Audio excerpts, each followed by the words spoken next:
ప్రముఖ సినీ నటి శ్రీమతి సంగీత గారి ప్రారంభించారు. ఐవీఎఫ్ చికిత్సలో 25% భారీ discount, free doctor consultation, free ultrasound scan. 49 అంటే సంతానం, 49 అంటే సంతోషం. మహిళలకు ఉచిత బస్ పథకం తొలగిస్తారా? తెలంగాణలో మహిళలకు ఉచిత బస్సు పథకాన్ని అమల్లోకి తెచ్చాక దీనిపై చాలా మంది మహిళలు హర్షం వ్యక్తం చేశారు. అయితే రాను రాను పరిస్థితుల్లో మార్పు వచ్చింది. ఇప్పుడు కొంతమంది ఈ పథకం వద్దు అని కూడా అంటున్నారు. ఈ పథకం అమలయ్యాక బస్సులో మగవారికి సీట్లు దొరకట్లేదు. అలాగే రెగ్యులర్గా బస్సుల్లో వెళ్లే మహిళలకు కూడా సీట్ల కొరత బాగా ఉంది. కిక్కిరిసిపోయి ప్రయాణించాల్సి వస్తోంది. ఈ పరిస్థితి తమకు అవసరమా అని వారు ప్రశ్నిస్తున్నారు. ఉచిత బస్సు పథకం కారణంగా అవసరం లేని వారు కూడా సరదాగా బస్సుల్లో ప్రయాణిస్తున్నారనే వాదన వినిపిస్తోంది. అలాంటి వారి వల్ల అవసరార్థం బస్సుల్లో వెళ్లే వారికి ఇబ్బంది అవుతోందని, ఉన్న బస్సులు ఏమాత్రం సరిపోవట్లేదనే టాక్ వస్తోంది.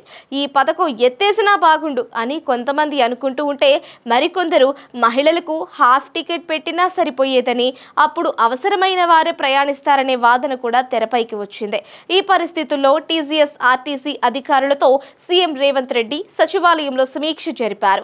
ఉచిత బస్సు పథకం మహిళలకు బాగా మేలు చేస్తుందని, మహాలక్ష్మి పథకాన్ని మహిళలు బాగా ఉపయోగించుకుంటున్నారని, ఇప్పటి వరకు 83.42 కోట్ల మంది మహిళలు ఉచితంగా ప్రయాణించారని, దీనివల్ల 2840.71 కోట్లు ఆదా అయ్యిందని రాష్ట్ర రవాణా శాఖ మంత్రి పొన్నం ప్రభాకర్ సీఎం రేవంత్ రెడ్డికి తెలిపారు. తెలంగాణ ఆర్టీసీలో 7292 బస్సుల్లో మహాలక్ష్మి పథకం అమలవుతోందన్న మంత్రి పొన్నం ప్రభాకర్, ఈ పథకం ప్రారంభమయ్యాక వివిధ జిల్లాల నుంచి హైదరాబాద్లోని ఆసుపత్రులకు వస్తున్న మహిళల సంఖ్య పెరిగిందన్నారు. అయితే బస్సులు సరిపోవట్లేదనే అంశం చర్చకు వచ్చింది. మహిళలే కాకుండా పురుషులు కూడా బస్సుల కొరత సమస్యను ఎదుర్కొంటున్నారని, చాలా బస్సుల్లో వేలాడుతూ వెళ్తున్నారనే అంశంపై చర్చ జరిగింది. దీనిపై సీఎం స్పందించారు. రాష్ట్ర వ్యాప్తంగా ప్రజల అవసరాలకు తగ్గట్టుగా కొత్త బస్సులు కొనేందుకు ప్లాన్ రెడీ చేయాలని సీఎం రేవంత్ రెడ్డి అధికారులను ఆదేశించారు. కొత్త రోడ్డు మార్గాలను బట్టి బస్సుల సంఖ్య పెంచాలని తెలిపారు.